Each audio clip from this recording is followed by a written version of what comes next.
First fourth chapter তাই না? আচ্ছা, কালকে যেখান থেকে শেষ হয়েছিল সেখান থেকে শুরু করবো, আমরা বুঝতে পারবো। কারণ কি, আজকে শিখবো প্রথম রকেটের ক্ষেত্রে। রকেট কালকে একটা সূত্র দিয়েছিলাম, এর আমরা সূত্র প্রমাণ করেছিলাম আমরা, FT for MV minus MU। দেখো এইটা শুধু কপি করবো রকেটের ক্ষেত্রে, কিন্তু কপি করবো এর সময়কে আমরা ডেল টি দ্বারা প্রকাশ করবো, ডেল টি, ঠিক আছে? আর এটাকে আমরা ভরবেগের পরিবর্তনকে ডেল এম ভি দ্বারা প্রকাশ করবো, ঠিক আছে? এইটাকে শুধু কপি করে দিচ্ছি, এফ ডেল টি, আর এর ভরবেগের পরিবর্তন কি দিয়ে প্রকাশ করেছি, ডেল এম ভি, ঠিক আছে? তাহলে এফ ইকুয়াল কি লিখবো বলো তো? কি লেখা যায়? Del M by del T V লেখা যায়। Del M by del T into V লেখা যায় কিনা? হ্যাঁ। এইটা হচ্ছে রকেটের বল বা ধাক্কা। যেটা আগের ক্লাসটা যারা পড়ছিলাম তারা কিন্তু বুঝার কথা, এটাকে বলা হয় কি রকেটের বল। এবং দেখো, বল যে জিনিস, ধাক্কাও সেই জিনিস, টানাও সেই জিনিস, খোলাও সেই জিনিস, শুধু ক্ষেত্র বিশেষ নামটা আলাদা হয়। কিন্তু দরজাকে বলে না, দরজা বন্ধ করো, কি বলে? দরজা টান দাও বা দরজা খোলো, এটা কিন্তু একই কথা, ঠিক আছে? এবং আমরা বল বলতে পারি, রকেটের ধাক্কাও বলতে পারি। কিন্তু কি সূত্র আছে? Del M del T into V. Del M del T আমরা জানি কোনো কিছু সময় দ্বারা ভাগ করে কি বোঝায়? হার বোঝায়। এই del M by del T কি ডাইরেক্ট বলা যায় কি বলতো? জ্বালানির হার, রকেটের জ্বালানির হার। এরকম প্রশ্ন আসে নাকি জ্বালানির হার বের করো? জ্বালানির হার বের করতে পারে, আসতে পারে। এবার জ্বালানির হারের একক কি? আমরা মনে হয় সবাই মুখস্থ করবো না। না, বলো, তুমি এখানে দেখে বলো জ্বালানির হারের একক কি?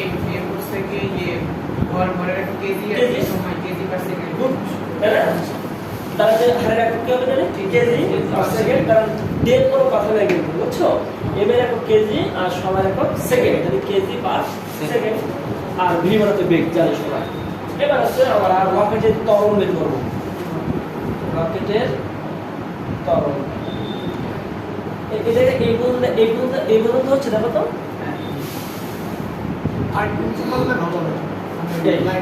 হ্যাঁ, ঠিক আছে।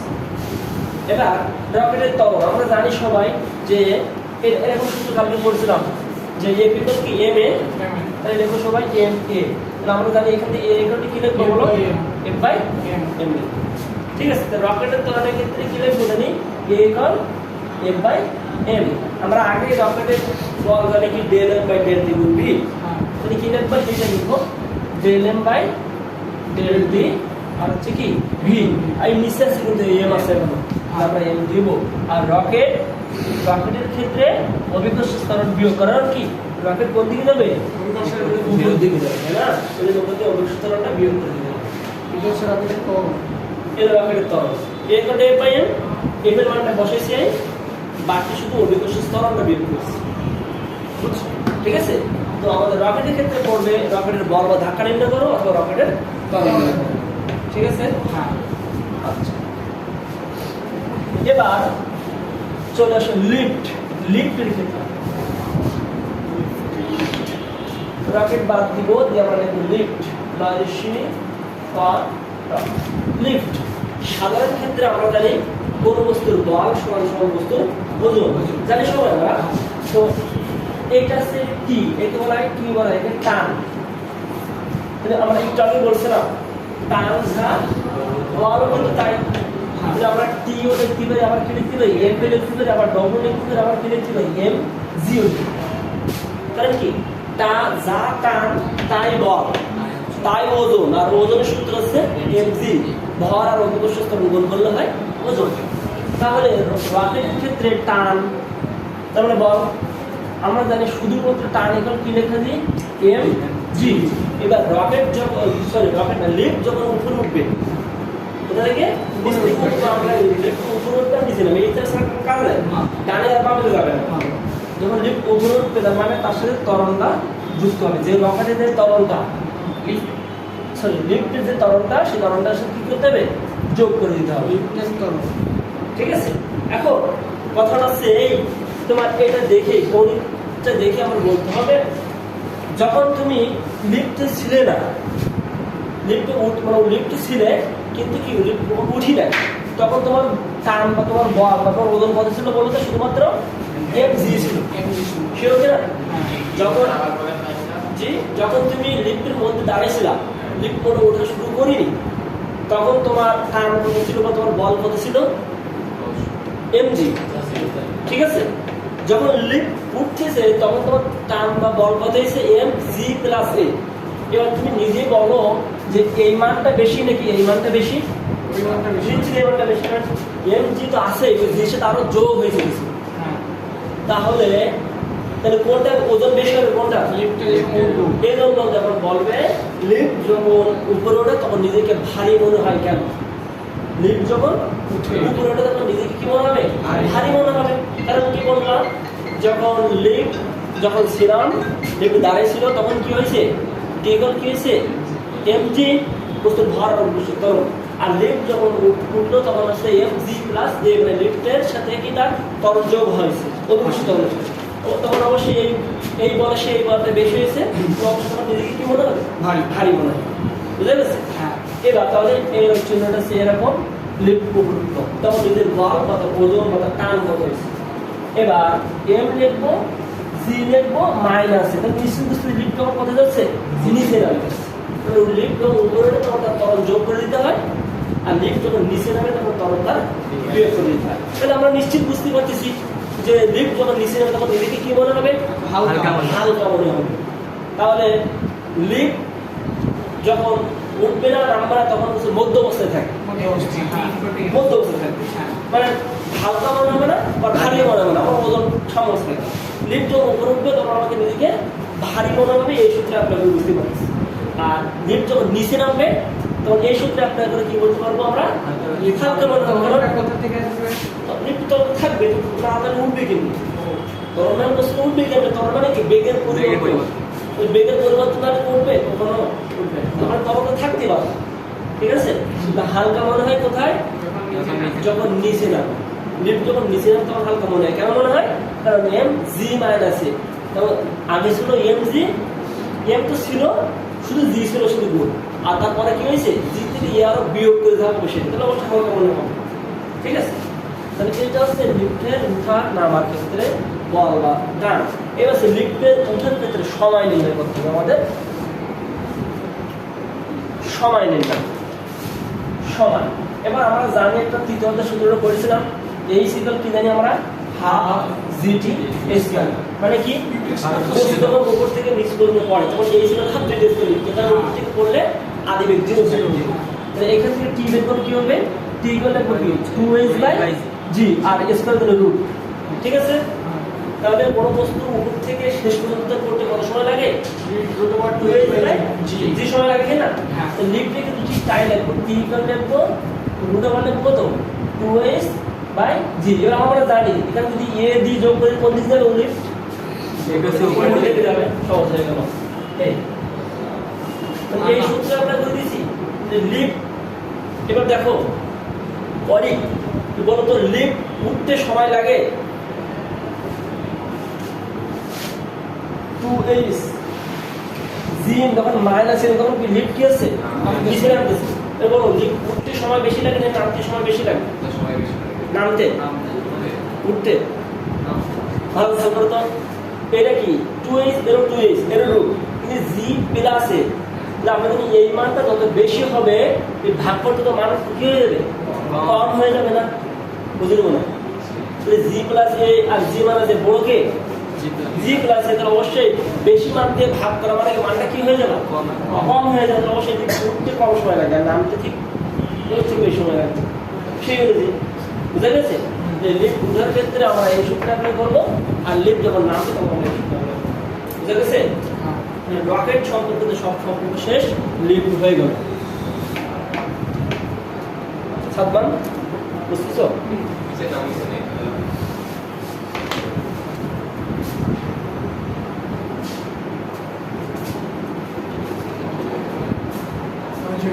বেরো বা ভিডিও আছে না, দুটো এনিমেশন লাগবে দেখাবে। রেজলিউশন বলো না সেটা বুঝেছো? 360 আচ্ছা, এবার হচ্ছে এবার আমরা শিখবো মনে করো এটা কোন একটা তল বরাবর। এখন এইখানে মনে করো কোনো কি নেই আছে, এরকম খাদ আছে, তারপরে এরকম আছে। অবশ্যই যখন কোনো বস্তুকে এগুলো নিয়ে যাবে অবশ্যই সেখানে যেহেতু উঁচু নিচু অবশ্যই কি আসবে, ঘর্ষণ অবশ্যই সৃষ্টি হবে। হ্যাঁ মসৃণ তলালে কিন্তু ঘর্ষণ হয়তো না, শেষ হয়ে যেত। যেহেতু কোনো উঁচু নিচু অবশ্যই ঘর্ষণ রাখবে, হ্যাঁ ঘর্ষণ সৃষ্টি হবে কিনা। মনে করো আমরা এই বস্তুকে টানতেছি, মনে করো এফ বল ধরে টানতেছি, ঠিক আছে? হ্যাঁ এই এফ বল যখন টানবো তখন কিন্তু দুটো বল হয়েছে। কেন বলো তো? কারণ যে টানতেছি আর টানার বদলে কি এখানে টানার সময় ঘর্ষণ বল তোমার লাগবে না, ওই বলটা তোমার তো দেওয়াই লাগবে না, চলবে না। কোনো একটা বস্তুকে যখন টেনে আনবো যেখানে ঘর্ষণ বল থাকে অবশ্যই ঘর্ষণ বল তোমাকে টানা লাগবে না। হ্যাঁ তার মানে এফ যদি মোট বল হয়, মোট বল যদি আমরা এফ মনে করি, তাহলে এখানে কয়টা বল হয়েছে? দুইটা বল। কি কি? এফ কে ঘর্ষণ বল প্লাস এফ প্রাইম মানে কার্যকরী বল, যেটা মানে এই বস্তুর উপরে কিন্তু এই বস্তুর উপরে সব বল প্রয়োগ করতে, এই বস্তুকে নিয়ে যখন দুটো বল প্রয়োগ করতে হয়েছে, এক ওই বস্তুর জন্য একটা বল লাগবেই, আর ওর বাধাতে সৃষ্টি হয়েছে ওর জন্য তোমার একটা বল লাগবে। মানে এই মোট বল সমান কি দেখতে পারি আমরা? ঘর্ষণ বল প্লাস কার্যকরী বল। ঠিক আছে?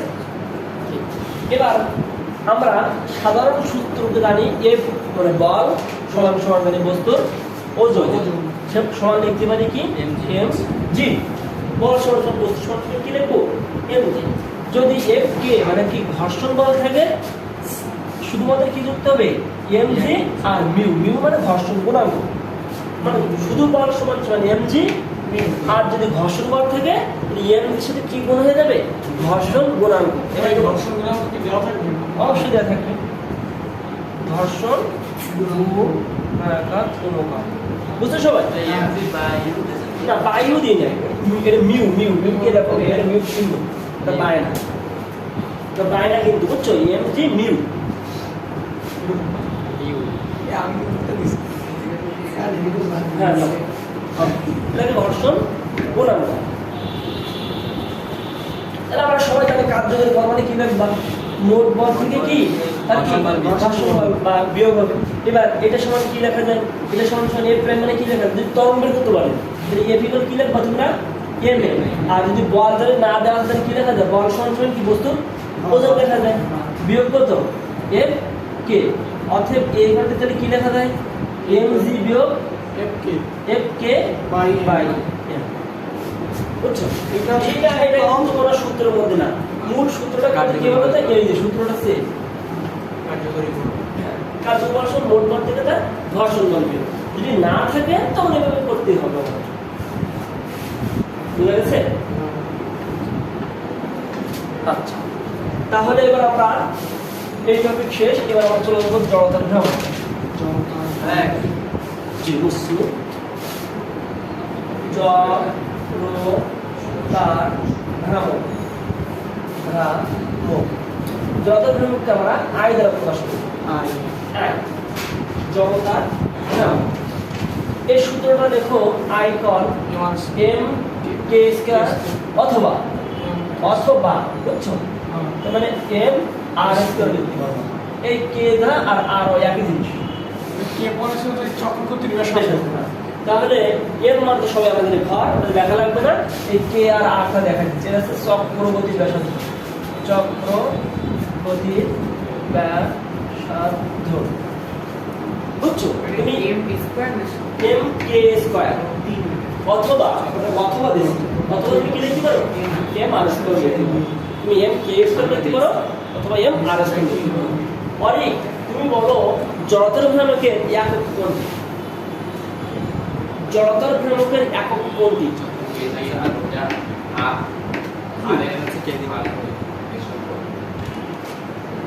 একক কি? যে কোনো দূরত্বের একক কি বলেছিলাম? যে কোনো দূরত্বের লেন্থ হচ্ছে মাত্রা, যে কোনো দূরত্বের মিটার। এটা কি হবে? কেজি মিটার পার হবে কেন? KG metre square. দীপায়ন তুমি এর জড়ত্ব ভ্রমণের মাত্রা কি বলো? এম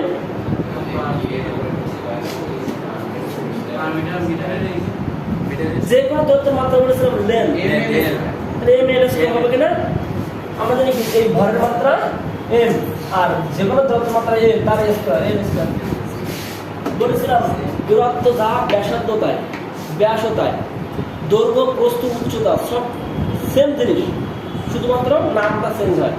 কিন্তু যে কোনো দূরত্বের মাত্রা লেন মানে এর আগের ক্লাসে আমি বলেছি। তুমি কিন্তু এগুলো তোমার মুখস্থ করলে তোমার অনেক কিছু বলা লাগবে, এগুলো মুখস্থ করা লাগবে যাবে না কোনোভাবে। আমার কাছে পড়াশোনা মুখস্থ করা যাবে না কোনোভাবে, একক মাত্রা নিজেদের করতে হবে। কারণ কি তুমি তো সূত্র তোমার মুখস্থ ছাড়া তুমি পদ্ধতি পারবা? আমার সূত্র মুখস্থ করলে আমার সূত্র মুখস্থ করাই লাগবে। আমার নিয়ম হচ্ছে কি সূত্র তো মুখস্থ করাই লাগবে, আর সূত্র পারলে যদি আমি একক মাত্রা পারি তাহলে আমি কেন মুখস্থ করবো? আমার কথা এই সূত্র একটা দুটি দেখলাম, হ্যাঁ এই 5টা মাত্রা লিখে দিলাম না তোমাদের, ওই 5টার মধ্যে সত্যটাই M S M A S T V, এই 5টা মাত্রা আসলে সহজ। আর এই ভিডিওটা তুমি দেখতে পারো, আমার এখানে আছে মাত্রার উপরে নিয়ম ক্লাস দেওয়া আছে। তুমি তারা সূত্র মুখস্থ করা লাগবে না, আপনারা ঘ পারবে না। আর সূত্র বলতে যদি মাত্রা পারি একক পারি তাহলে কেন মুখস্থ করবো? আমার কথা হচ্ছে তাহলে আমরা যতক্ষণ পাইছি আয়তনটা কি এম কে। এবার এখান থেকে কে এর মান বের করতে পারি আমরা। কে মানে কি লিখবো? আই বাই এম, তার রুট লিখতে পারি। মানে এখানে আই কার তো এম কে স্কয়ার লিখতে পারি। এখানে কে এর অবশ্যই কি হবে? I by M R square এর রুট হয়েছে, বুঝছো? তো এর মাত্রা এবং আমরা জানি এই ফিক্স। এটা কি কে মানে দূরত্ব কিনা? যখন যে ব্যাসার্ধ এটা দূরত্বের মধ্যে পড়ে কিনা? পড়ে না? যে কোনো ব্যাসার্ধ বা ব্যাস বা দৈর্ঘ্য বা উচ্চতা সব দূরত্বের মধ্যে পড়ে, অবশ্যই মাত্রা কি এন শুধুমাত্র। আর একক কি মিটার। এ না আই করতে কি লিখেছ তুমি? M K square. মানে কে স্কয়ার বলতে কি লিখবো বলো তো? I by M. আর কে মানে তুমি কি লিখবা? ঠিক আছে। এবার চলো কৌণিক ভরবেগ। কৌণিক ভরবেগ খেয়াল করে এর দ্বারা প্রকাশ করা হয়। এবারে নিয়ম দেখো, এটা কি ভরবেগ। ভরবেগ দ্বারা আমরা কি দ্বারা প্রকাশ করি? পি দ্বারা। পি, তাই না? তাহলে আমরা পি দ্বারা প্রকাশ করি, এই যে পি।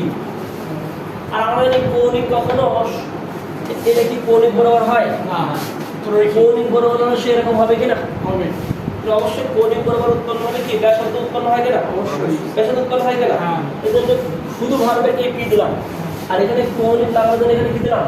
আর দিলাম। আর কোণটা কি হয়? সাইন। সাইন কৌণিকের জন্য কেন আর দিলে? দেখো সোজা যখন দাগ দিই তখন কিন্তু কৌণিক বরাবর হয়েছে, সরল বরাবর হয়েছে। কৌণিক গতির অবশ্যই কি হয়?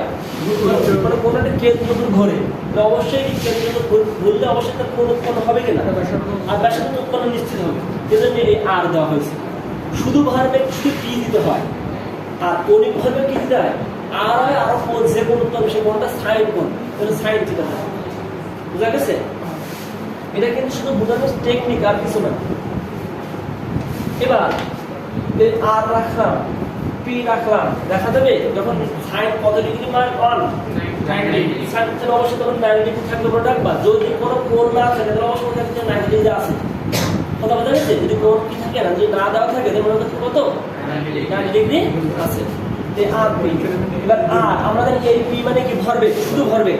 এর আগে শিখছিলাম ভর এবং বেগের গুণফলকে কি বলা হয়? ভরবেগ। তাহলে পি মানে কি লিখবা? এমভি। ঠিক আছে। আচ্ছা, এবার আর রাখলাম আর ভি রাখলাম। আমরা তৃতীয়ত পড়ছিলাম, সেই তৃতীয়ত আমাদের বাদ হয়ে গেছে।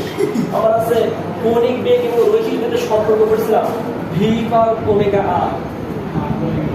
এটা হচ্ছে কৌণিক বেগ, তৃতীয়ত পড়িয়েছিলাম আমরা। আর এটা রৈখিক বেগ।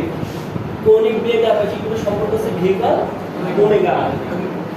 ভি ইকুয়াল ওমেগা আর। তো আমরা আর রাখলাম, আর সরি আর তো আর ভি মানে কি লিখবো তাহলে এই ওমেগা, বুঝছো? আর আর এম এম আর ভি মানে কি ওমেগা। লিখতে না ওটা? ও আচ্ছা, এলাকা সব তো লিখতে হবে, এখানে যা করতে সব লিখে নিতে হবে। তাহলে এম থাকলো আর আর আর গুণ করলে কি হয় আর স্কয়ার, আর ওমেগাতে ওমেগা। ঠিক আছে, এবার আমরা একটু আগে শিখিয়েছিলাম জড়তার ঘনক I equal to M K square অথবা এম আর স্কয়ার। তাহলে কি লিখবা আই আর ওমেগা। আমাদের মূল সূত্রটা কিন্তু এই। আর কোনটা? আর হচ্ছে এম আর পি সাইন এর কোনটা আর পি সাইন থিটা অথবা কি লিখবা আই ওমেগা। I omega. আর পি মানে হচ্ছে কি এটা জানি সবাই পারে বলতে পারে। ঠিক আছে, এখন তোমার কি ভালো আপনি বলো এর একক মাত্রা বলো। মাত্রা জি বলতেছি আই ওমেগা। সাত, তুমি এবার দেখো মাত্রা বের করার চেষ্টা করো। আমাদের এখানে সবগুলো সূত্র কি সিদ্ধ? সবগুলো সূত্র সঠিক? যে কোনো সূত্র তুমি পছন্দ করো, সে বের করো, তুমি বের করো, সব মাত্রাটা কিন্তু দেখো। অনেক পরীক্ষা পড়ে কিন্তু এই কৌণিক ভর মাত্রা বের করো। আই ওমেগা এম কিউ আমি তুমি যে কোনো সূত্র করো। এম কিউ ওমেগা এখন কেন? আমি তোমার কি বলেছিলাম যে আমরা প্রথমে সূত্র প্রয়োগ করতে হবে, যত সময় M A S T V না আসে তত সময় সূত্র প্রয়োগ করাই লাগবে, লাগবে কি না? তাহলে আমাদের এই সূত্র তো কোনোটাই নেই, আছে যেটা হবে আমার এটা আর চলে এসেছে, এটাতে এস, আর এর মাত্রা জানি এম, এম এর মাত্রা জানি এম, আর ভি এর মাত্রা জানি কি এল বাই টি, তাহলে M L square by T. তাই তো হলো কথা। আমি বলেছি কি এম কালকে লিখে দিয়েছিলাম, এম এর মাত্রা আছে এম, এ এর মাত্রা আছে L by T square, S এর মাত্রা আছে এল, টি এর মাত্রা আছে টি, আর ভি এর মাত্রা আছে এল বাই টি। এই পাঁচটা মনে রাখলে পদ্ধতি করে সকল মাত্রাগুলো হবে, শুধুমাত্র এই পাঁচটা মাত্রা বলছি। ঠিক আছে, তাহলে তুমি যে কোনো একটা সূত্র, কিন্তু নিয়ম আছে তোমার এমন সূত্র প্রয়োগ করে এই ফিগারে আনতে হবে, এই ফিগারে আনতে হবে। অলরেডি এই ফিগার আছে, এম ভি তো অলরেডি আছে, আর আমাদের এস যা আর তো তাই, এস আর এ বি সব একই কথা। বি মানে প্রস্থ, এল মানে দৈর্ঘ্য, এইচ মানে উচ্চতা, ডি মানে ব্যাস, আর মানে ব্যাসার্ধ, সেম কথা সব। ঠিক আছে, এটা কৌণিক ভরবেগ গেল। আমার একটা কথা ছিল। জি বলো। এটা দেখেন হচ্ছে এখানে আমি তো যে আই ওমেগা দিয়ে বের করছিলাম, হ্যাঁ, তো যে আই তো হচ্ছে আপনার চক্রগতির ব্যাসার্ধ, আই তো M R M M R square, তাহলে এম এর মাত্রা এম, আর স্কয়ার মানে এল স্কয়ার। জি, আর হচ্ছে ওই যে ওমেগা তো বেগ ছিল এল টি ইনভার্সন, তাতে আমার ওমেগা মাত্রা ছিল পার টি ছিল। পার্টি ছিল হ্যাঁ, ওই যে বেগ ভাবছি না, এল ওটা তো কৌণিক বেগ। ওই তো ওমেগাই তো আছে, আই ওমেগা না। তো কৌণিক বেগ না, কৌণিক বেগের সূত্র আছে কি জানো? Theta by T. ও আচ্ছা, বিকল্প এস বাই টি জানি না, এস কে কি থিটা দিতে হয় না, থিটা করতে এখন হয় না, এটা পার্টি পার্টি হয়। আমি ওইটা দিয়ে করতে চাই বুঝাই। থিটা ছিল আর কি, যাই হোক। আচ্ছা, এবার কৌণিক ভরবেগ বুঝতে পেরেছো সবাই? এবার হচ্ছে টর্ক। টর্ক এরকম টাউ দ্বারা প্রকাশ করা হয়, টাউ। এই টাউ টাউ এরকম টাউ টাউ টাউ, নাম হচ্ছে টাউ, নাম হচ্ছে টাউ, কিন্তু এটাকে কি বলা হয়? টর্ক। নাম কিন্তু টাউ, ওইটার নাম হচ্ছে টাউ। গ্রিক অক্ষর। জি, কিন্তু তুমি এর আগে এটা কি প্রকাশ করা হয়? হ্যাঁ, গ্রিক অক্ষর তো সবাই জানে। এবার আমি তো শুধুমাত্র বল, শুধু এই তার সহ কি লাগলাম বল, কিন্তু ওই বলটা যদি কোনো বস্তুকে কেন্দ্র করে বলটা উৎপন্ন হয় তখন টর্ক বলা হয় তাকে। ঠিক আছে, তাহলে অবশ্যই কি জানি অবশ্যই আর সেন্টার কি উৎপন্ন হবে, এইটাকে বললাম। মনে করো কি শুধু ভরবেগ, ওই ভরবেগ কি কোনো কিছু কেন্দ্র করে উৎপন্ন হলে কি হয়? কৌণিক ভরবেগ। তা বলকে যদি কোনো বস্তুকে কেন্দ্র করে উৎপন্ন হয় বলটাকে কি বলে থাকে? টর্ক বলা। আর কেন্দ্র উৎপন্ন কি উৎপন্ন হবে? আর সাইড থেকে উৎপন্ন হবে। টর্ক মানে কি কৌণিক বল সেই বলা যায়। ঠিক আছে, আচ্ছা, তাহলে আর এফ সাইন থিটা। এখানে আবার কি লেখা যায়? শুধু লেখা যায় কি আর এফ লেখা যাবে কখন? যখন সাইন থিটা মানে ঠিক আছে। আর এখানে আরেকটা লিখে নাও যে আই আলফা, আই মানে তার যোজন ভাব, আর আলফা মানে কি জানি কৌণিক ত্বরণ। কেন্দ্রমুখী ত্বরণ। কেন্দ্রমুখী ওই কেন্দ্রমুখী ত্বরণের সূত্রটা কি বলে? বলতেছি আই মানে তো কি বলেন না? আগে শিখছিলাম, আগে থেকে বলছি। আচ্ছা, এবার আমরা ওই সূত্রটা দেখে দিচ্ছি সব। 9 10 যে সূত্রগুলো পড়েছিলাম সেই সূত্র এখানে লাগবে আমাদের। ভি ইকুয়াল আমরা জানি সবাই কি বলতো, U plus at. V square equal কি জানি, U square plus 2as। S equal জানি কি, UT plus half at square. S equal কি জানি, U plus V by 2 into T. এই সূত্রটা শুধু আমরা অ্যাপ্লাই করব কৌণিক বরাবর, ঠিক আছে? কৌণিক বরাবর মানে এই সূত্রকে অ্যাপ্লাই করব এবার কৌণিক বরাবর। এবার ব্যবহার হ্যাঁ, এবার বরাবর কৌণিক বরাবর, ঠিক আছে? তো এখানে আমরা কৌণিক বেগকে কি দ্বারা প্রকাশ করা আমি যেটা বললাম ওমেগা কিন্তু বলেছি। কৌণিক বেগকে কি দ্বারা প্রকাশ করা হয় ওমেগা, আর কৌণিক দূরত্বকে প্রকাশ করা হয় থিটা দ্বারা। সবাই জানি কিন্তু আমরা যে যখন কৌণিক দূরত্ব কি কত থিটা উৎপন্ন হয়, ঠিক আছে? এই কৌণিক বেগকে কি দ্বারা প্রকাশ করেছি ওমেগা, আর কৌণিক দূরত্বকে থিটা। তাহলে এখানে বসাও। এবার দেখো কিভাবে বসাচ্ছি, এই ওমেগা বসাইছি মানে কৌণিক বেগ, যেহেতু শেষ বেগ তাহলে এফ মানে ফিনিশ মানে শেষ বেগ, বুঝছো?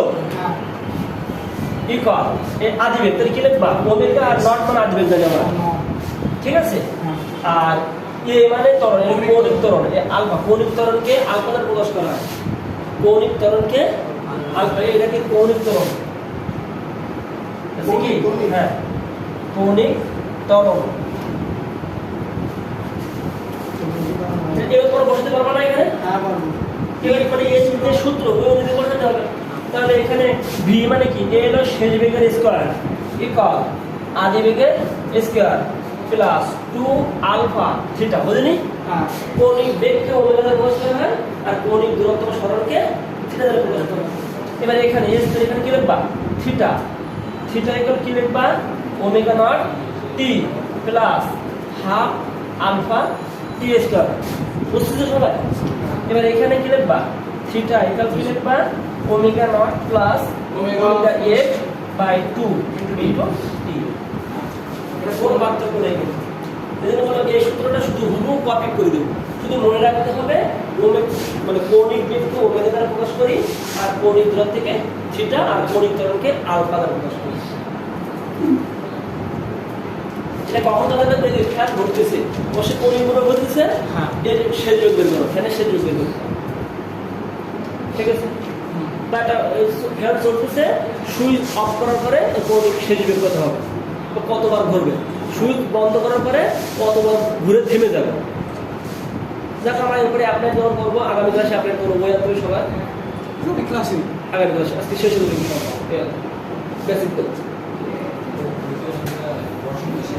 হ্যাঁ, ঘর্ষণ ঘর্ষণ নেই ওইটা, জি সীমান্তিক দর্শন, তারপর কি বলো বলো।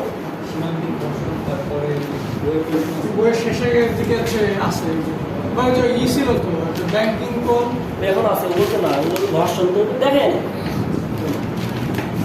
এটা হয়ে গেছে।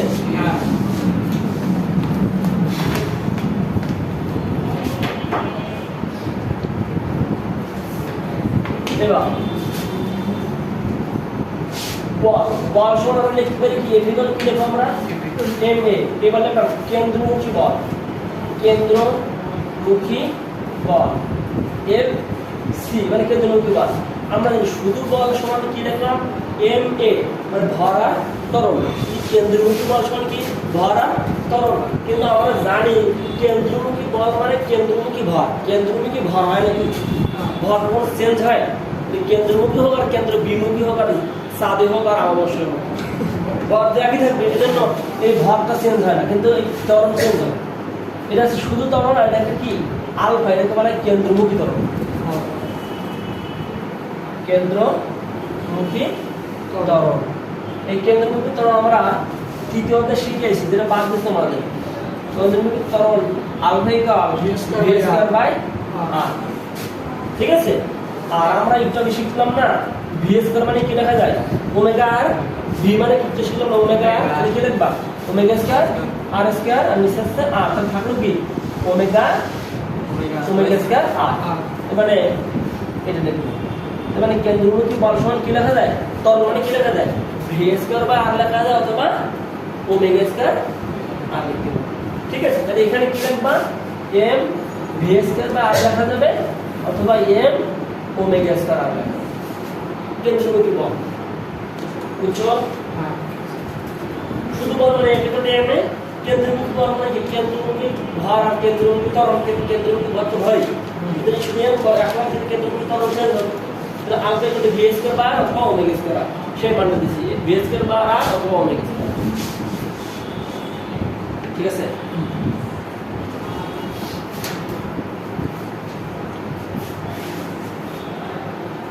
এবার আমাদের চিত্র আঁকি এরকম। এই, ঠিক আছে, আমরা এই চিত্র যদি আঁকি, যদি থিটা এখানে দিই, এখানে যদি থিটা দিই তাহলে অবশ্যই থিটার বিপরীত থেকে কি লম্ব, হ্যাঁ লম্বয় বয়, লম্বকে আমরা ধরলাম এইচ, আর থিটার সাথে সবচেয়ে বড় বড় যে মান সেটা হচ্ছে অতিভুজ, এটাকে আমরা বলি অতিভুজ, এটাকে আমরা ডি দ্বারা প্রকাশ করলাম, আর সেটার সাথে থাকে সমানুপাত ভূমি, ভূমি। ঠিক আছে, এখন কি পড়াইতেছে এটা হচ্ছে রাস্তার ব্যাকিং কোণ নির্ণয় সূত্র, রাস্তার ব্যাকিং কোণ। দেখি এখন আমরা যদি এখানে সাইন যদি করি, সাইন থিটা, তখন আমরা জানি সাইন থিটা মানে জানেন সবাই লম্ব বাই অতিভুজ। লম্ব কি এই আর অতিভুজ কত, ডি, ডি দিছি, ডি দিছি, অতিভুজকে আমরা ডি দ্বারা প্রকাশ করছি, এই আর এটা লম্ব বাই অতিভুজ। এবার হচ্ছে কি এখানে একটা কথা, সাইন সাইন থিটা দেখি সমতুল্য বা সমান কত, ট্যান থিটা কখন, যখন কোন সব অনেক কম হবে, অনেক ক্ষুদ্র, এবার এটা বুঝতে হবে। Sine theta equal tan theta লেখা যায় যখন, যখন থিটা অতি ক্ষুদ্র, অতি ক্ষুদ্র। এটা আমরা আজকে একটু চেক করে দেখবো আসলে লাগবে না। দেখো সাইন থিটা মানে কি লিখছো তুমি, লম্ব বাই অতিভুজ, আর আমরা জানি এখানে আমি বি দিলাম বেস, বেস মানে ভূমি দিলাম, যে ট্যান থিটা মানে কি আমরা জানি লম্ব বাই ভূমি জানি কিনা, হ্যাঁ লম্ব বাই ভূমি, এইচ বাই কত বি। এবার সাইন থিটা এবং ট্যান থিটা কখন হয়, তখন এইচ বাই বি আর এবং এইচ বাই ডি, হ্যাঁ বিয়ে হয়ে গেছে। ও সরি, এইচ বাই বি আর এইচ বাই ডি কি হয়েছে, যখন সমান হবে নতুবা তো আমরা সাইন থিটা ট্যান থিটা লিখতে পারবো না, কিন্তু এখন বলছি সেটা কি অত ক্ষুদ্র। এবার আমরা চেক করে দেখি, বলো এই লাইন এখানে নেই, এই জায়গার এক বিষয়টা বুঝতে পারি এখানে বুঝাই দিতেছি, সেই জিনিসটা বুঝাই দিতেছি। মানে তুমি সাইন থিটা মানে কি দিতে, লম্ব বাই অতিভুজ মানে কত, এইচ বাই ডি, ডি এর কিছু, আর ট্যান থিটা মানে অবশ্যই জানি লম্ব বাই ভূমি, এইচ বাই ডি এর ডি। এইটা এটা যখন সমান হবে কখন, যখন এইটা এবং এটা কি হবে, সমান হবে। এইচ বাই ডি এবং এইচ বাই বি যদি সমান হবে অবশ্যই সাইন থিটা করে ট্যান থিটা লেখা যাবে, হ্যাঁ বুঝতে পারবে। হ্যাঁ মানে এইটা সমান এটা কখন লেখা যায়, এই দুইটা সমান। এই দুটো সমান হবে, কিন্তু আমাদের এইচ জানি সমান, তাহলে ডি আর বি সমান হলে তো হবে, কথা বুঝিনি। এইচ এইচ ঠিক আছে, তাহলে ডি আর বি যদি সমান হয় তাহলে হবে। এবার এটা খেয়াল করো, আমি বলছি এরকম দিছি, তখন কত ডিগ্রি জানি আমরা এটা এরকম দিছি, আমাদের কোন বাড়ে না কমবে, শিওর কমবে। আচ্ছা এবার মনে করি এটা আমি এখানে দিছি, আস্তে আস্তে এটা এখানে দিছি, আরো কম। এখানে দিছি, তাহলে আস্তে আস্তে যদি এই ডান্ডারের এই জায়গার সাথে মেলে কিনা, হ্যাঁ কখন মেলে অতিরিক্ত কমতে সময়। বোঝা গেছে, হ্যাঁ। তখন 0 ডিগ্রি হয়ে গেছে। জিরো ডিগ্রি করা যাবে না, আমার আগে। একদম আগ মুহূর্তে। যদি করি তখন মানে যত আমাদের এই পবিত্রতা এটা নেমে আসে না, তাহলে অবশ্যই এই যে অতিভুজটা তখন এই ভূমি সমান হয়ে যাবে না, হ্যাঁ হয় কিনা। এদের জন্য বলা হয় যে যখন অতি ক্ষুদ্র হয় তখন এইটা আর এটা কি হয়ে যায়, সমান হয়, বুঝছো। আর sin θ আর sin θ এর মাঝখানে ছিলটা কি এটা কি সমতুল্য, সমান লেখা যায়, সমতুল্য চিহ্ন, আর বিদ্যুৎ ছিল তিনটা তিনটা সমান হয়। আচ্ছা এবার আছে কি, মনে করো আমি একটা রাস্তা আঁকি, এরকম একটা রাস্তা আঁকি, লেখা এরকম রাস্তা আঁকলাম, ঠিক আছে। কিন্তু এইখানে মনে করো আমার যেখানে দেবে সেটাই না মেন কাউন্ট। তখন আমি এইখানে ধরতে হবে, কারণ আমাদের এই রাস্তার সব জায়গায় ব্যাসকে আলাদা আলাদা আলাদা আছে না, যেখানে যেতে দেওয়া আছে, যেখানে ঘুরবা সেইখানে তোমার কাজে লাগবে। ব্যাকিং কোণ মানে যে আমি মানে ঘুরবো যেখান থেকে রাস্তার ব্যাক নেব, ঠিক আছে? তো আমরা জানি সবসময় যে তোমার রাস্তার যেখান থেকে বাঁক নিতে হয় তার নিচ এক পাশে কিন্তু ঢালু থাকবে, নিশ্চিত থাকবে। দেখবে খেয়াল করবে যেখানে বাঁক থাকবে এক পাশে কিন্তু ঢালু নিচে থাকবে। কারণ কি আমাদের যখন ব্যাক নিয়ে তখন কি উৎপন্ন হয়, কেন্দ্রমুখী বলবশ উৎপন্ন হয়। সোজা গেলে কিন্তু বল কেন্দ্রমুখী বল উৎপন্ন হবে না। আগে বলছি কেন্দ্রমুখী মানে কোনো কেন্দ্র করে কি করতে হয়, ঘুরতে হবে, অবশ্যই কেন্দ্রমুখী বলের যোগান দিতে হবে, ঠিক আছে? এবার দেখবা তুমি সোজা দাঁড়ায় থেকে কোনো সাইকেল চালাচ্ছ, তুমি সোজা দেখবা এবার ঘুরতে পারবে না, কখনোই ঘুরতে পারবে না, তোমাকে একটু ফেলতে হবে। তুমি এদিকে ঘুরবে, এদিক থেকে ঘুরবে না, সবাই এদিকে ঘুরবে, ঠিক আছে? তো তোমাদের মনে করো যদি সুযোগ পেয়ে আনছি যেই করবা যদি আমি কিছু বাঁক বলে এমনি ঘুরবো হবে না, সোজা যাবে। তোমাকে যদি ঘুরতে হয় অবশ্যই একটু বাঁক নিতে হবে, এবং অবশ্যই একটু নিচে উঠতে হবে, অবশ্যই এখানে একটু নিচে থাকে। এখন এইটা হচ্ছে আমাদের রাস্তার কি এটা ব্যাস, আর এর অর্ধেক কি করলে কি হয় রাস্তা কি হবে, আর এই যে দাগ দিছে না এই দাগটাকে বলা হয় উচ্চতা, বুঝুন মনে হয় রাস্তার এরকম রাস্তায় কিন্তু আমার এটা বোঝা যাচ্ছে না, কিন্তু রাস্তায় এরকম পিচ পুরত্ব আছে না, কতটুকু তো ইয়ে আছে ওইটা তো রাস্তার উচ্চতা না, কত কথা বোঝা গেছে?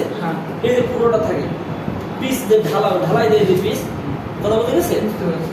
ওইটা হচ্ছে উচ্চতা। এখন এই রাস্তার ব্যাকিং কোণ আমরা যখন নির্ণয় করবো তখন আমরা লিখবো ট্যান থিটা। জি, ব্যাকিং কোণ যেখান থেকে বাঁক নিতে আসে কত ডিগ্রি করে বাঁক নেবে সেটাই হলো রাস্তার ব্যাকিং কোণ। আর ওই ও প্রাইম দিয়ে কি বলেছে, ও প্রাইম নেই তো ডি ডি আর না ও এটা এই মানে পড়েনি, মানে ট্যান থিটা মানে কি লিখবা ভি স্কয়ার বাই আর জি।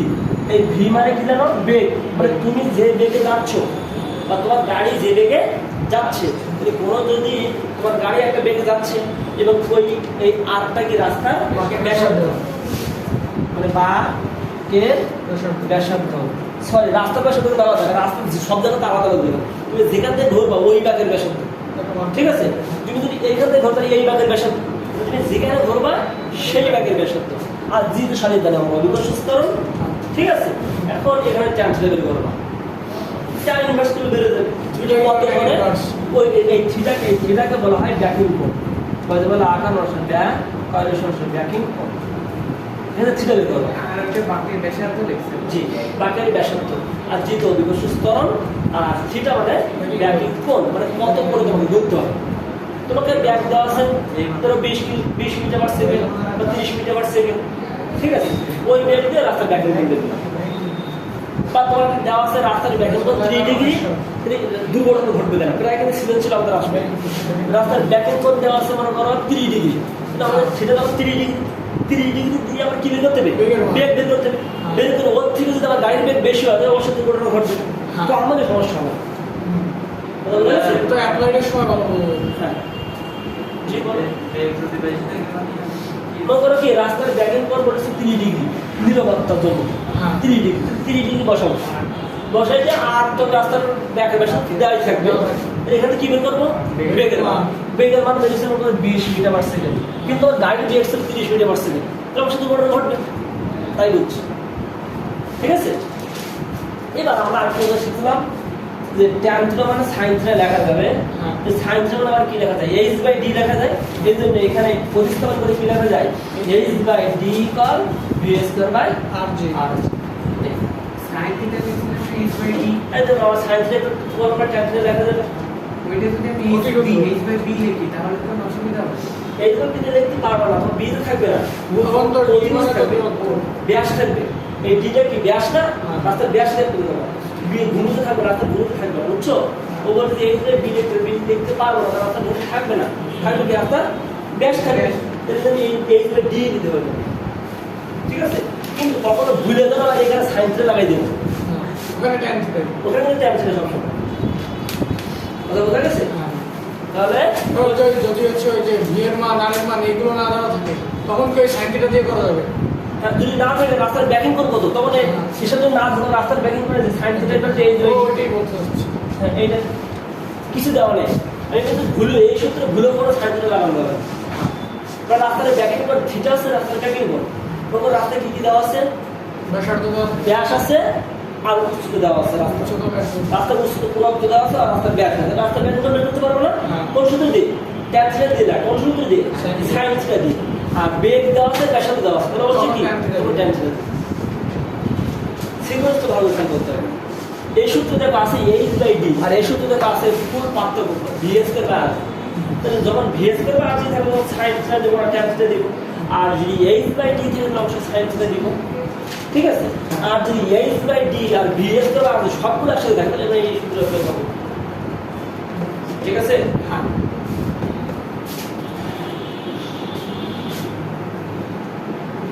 উচ্চতা কি একটা দূরত্ব নিতে পারে? সব জায়গায় দূরত্ব না, আমার সব জায়গায় দূরত্ব। ক্ষেত্র বিশেষ নাম না, এটা বিল্ডিং এর যদি উচ্চতা মাটি থেকে এটা এটা দূরত্ব বলা যায়। কাল্পনিকভাবে বিল্ডিং এ শুয়ে আছে, তারপর দূরত্ব দূরত্ব বলা যাবে না, অসুবিধা বলা যাবে। আবার কখন উচ্চতা দূরত্ব বলা যায়? যেমন এই রাস্তার কথা ভাবো, রাস্তার উচ্চতা যদি রাস্তার উচ্চতা দূরত্ব ওই গেছি। ঠিক আছে? আচ্ছা, তো আমার মনে হয় যে অধ্যায় আমার তো বই দেখি না, আমার মনে হয় তো অবশ্যই অধ্যায় শেষ হয়ে গেছে। অপরে দাও সেটা বই